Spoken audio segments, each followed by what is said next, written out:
안녕하세요. 손쌤의 역사교실 손쌤입니다. 자, 오늘은 62차시고요. 이제 국외에 있었던 무장 독립 전쟁 그리고 건국 준비 활동, 국외에서 있었던 1920년대 활동에 대해서 한번 살펴보도록 하겠습니다. 오늘의 해시태그 청산리 삼북 의열단입니다. 한번 살펴보겠습니다. 자, 3.1 운동 이후에 많은 독립군 부대가 조직이 돼서 무장 독립 전쟁이 활성화가 됩니다. 국내에는 이제 천마산대, 보합단, 구월산대 등의 이제 부대가 만들어지고요. 만주 독립군 같은 경우에는 이제 국내랑 가깝기 때문에 국내 진입 작전을 여러 가지를 전개하는데 대표적인 전투가 바로 봉오동 전투가 되겠습니다. 봉오동 전투 같은 경우는 일본군이 독립군 본거지를 공격하려고 하니까 봉오동으로 유인해서 대파했던 그런 전투인데요. 참가 부대 같은 경우에는 대한독립군의 홍범도, 국민의군의 안무, 군무 도독부군의 최진동 등 여러 가지 연합 부대로 형성이 되었다라고 하는 게 특징입니다. 그리고 나서 이제 청산리 대첩이 이어지는데 여러분이 명칭에서 이 대첩이라는 말이 있는 것처럼 보시면은 크게 승리했다라는 건데요.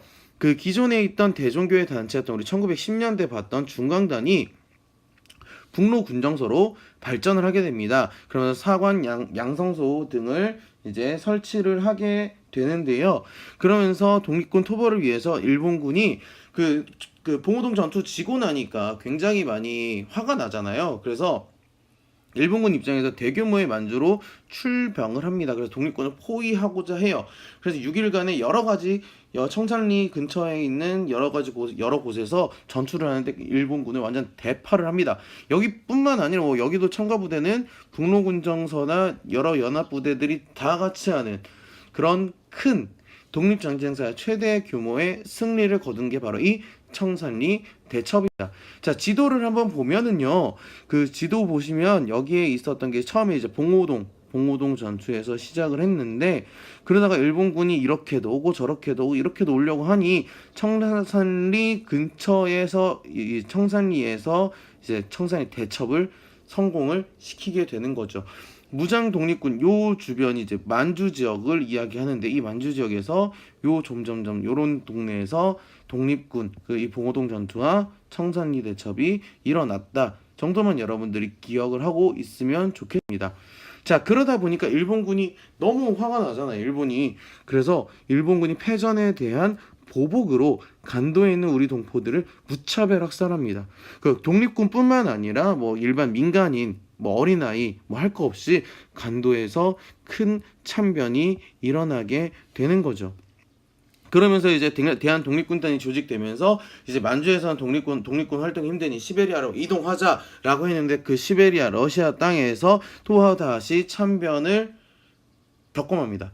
그 러시아의 적군 여기서는 일부러 한자를 써놨는데 적군이라고 하는 게 뭐 그 당시에 러시아의 군대가 두 개가 있었는데 백군과 적군이 있었어요. 그래서 이 붉은 적자예요. 붉은 적자. 에너미 뭐 상대편 적 이게 아니라 빨간 군대 적군이 지휘권을 양도를 해달라고 합니다. 근데 그거를 거부를 하죠. 왜냐하면 러시아 같은 경우에는 그 독립군이 러시아로 간다는 소식이 들리니까 일본이 러시아에다 얘기하는 거예요. 너희 독립군 도와주면 우리가 러시아 너네도 칠 거야. 왜? 우린 러일 전쟁을 할 때 너희들 이겼었거든. 이라고 이야기를 하면서 겁을 주는 거죠. 그러니까 러시아 군이 그래 도와주겠다. 근데 그 지휘권을 러시아한테 줘라. 그러니까 너희가 러시아 군이 되라. 라고 이야기를 합니다. 우리 민족의 독립을 위해서 만들어진 대한독립군단인데 그거를 양도를 해서 러시아군으로 들어가라 라고 하면 그게 말이 먹히겠어요? 아니겠죠. 그래서 독립군을 공격을 합니다. 양도를 거부하고요. 독립군을 공격해서 그 굉장히 많은 독립군들이 피해를 받고 희생을 당하는 사건이 바로 자유시 참변입니다. 간도 참변, 자유시 참변을 1920년대 초반에 겪고 나서 여기 그림을 보면 알 수 있겠는데요. 이렇게 간도 참변이 여기서 일어나고 나니까 이렇게 이동을 하려고 하는 거예요. 이동을 하려고 하는데 이 자유시 지금에 따지면 스보보든이라는 지역인데 여기에서 참변을 당하게 되는 거죠. 그러면서 일부는 만주 지역으로 돌아오게 되는 거고 일부는 아예 러시아로 들어가게 되는 지청찬과 홍범도 같은 사람들은 이르쿠츠크로 이동해 가는 이런 모습을 보게 됩니다. 그럼 이제 돌아온 친구들에 대한 이야기. 돌아왔습니다. 독립군을 재정비하면서 3부가 만들어지게 되는 거죠. 아예 독립적으로 효율적으로 독립전쟁을 하기 위해서 참의부, 정의부, 신민부 등의 3개의 군정부를 수립을 하게 되는 겁니다. 그러니까 3부는 민정조직도 있을 뿐만 아니라 군정조직도 갖고 있는 여러 가지 이제 공화주의적인 자치정부라고 이야기를 하는데 삼권 분립체제가 있었고 세금도 징수하고 독립군도 양성하는 등 여러 가지 효율적인 활동을 했었다라고 보시면 되겠죠. 그리고 나서 이 3부가 나중엔 2개로 3부를 통합하고자 하는 움직임이 보여집니다. 그래서 국민부와 혁신의회라는 양대 세력으로 재편이 되면서 이들을 중심으로 1930년대 독립전쟁이 계승이 되게 되는 겁니다. 그 지도를 보시면은 여기가 신민부, 정의부, 참의부, 관할 지역이 있었다라고 여러분들이 보시면서 군정과 민정을 동시에 했었다라고 보시면 됩니다. 참의부, 정의부, 신민부가 나중에 통합운동을 해서 남만주에는 국민부, 북만주에는 혁신의회로 나누어지는데 남만주 지역 같은 경우에는 대부분 이제 사회주의 세력들이 포진이 되어 있고 혁신의회 같은 경우에는 상대적으로 민족주의 세력이 많았었다라고 보시면 되겠습니다. 그래서 조선혁명당, 조선혁명군, 한국독립당, 한국독립군 등이 만들어졌다라고 여러분들이 보시면 되겠죠. 여기까지 무장 독립투쟁에서 살펴보고요. 또 하나 여러분이 단체로 기억을 해야 될 것이 바로 의열단의 의열투쟁입니다. 의열투쟁 같은 경우에는 개인 폭력에 의한 의열투쟁이었다라고 보시면 되겠고요. 식민통치기구를 파괴하는 등의 활동을 했었다라고 보시면 되겠습니다. 1919년 만주에서 김원봉이 중심이 돼서 만들어졌고요.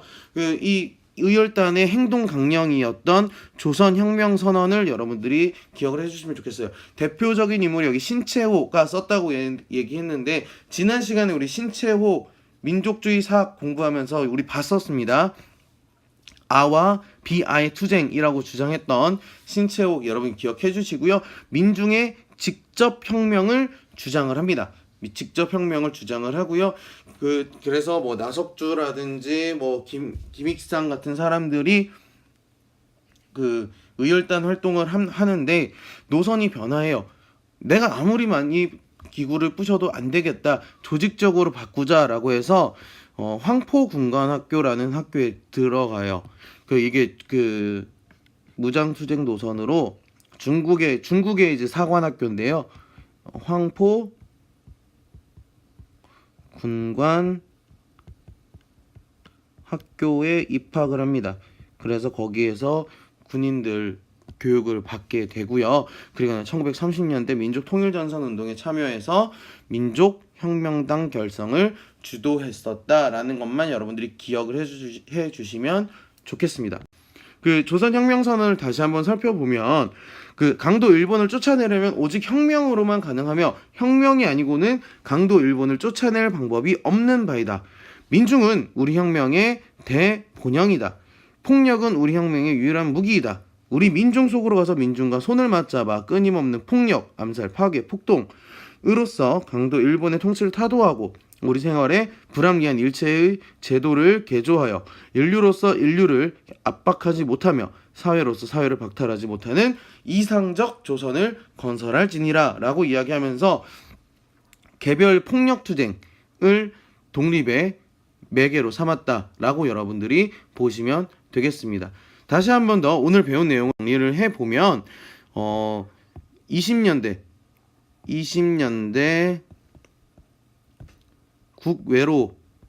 국외 무장 독립 투쟁이라고 여러분들이 제목을 단다면 봉오동이랑 청산리부터 시작이 돼서 이것들이 이제 간도 참변과 자유시 참변으로 이루어지게 되고 여기서 3부가 만주에서 결성이 됩니다. 그리고 나서 3부가 무엇이었죠? 그렇죠. 참의부, 정의부, 신민부 이 3부가 만들어지게 되고요.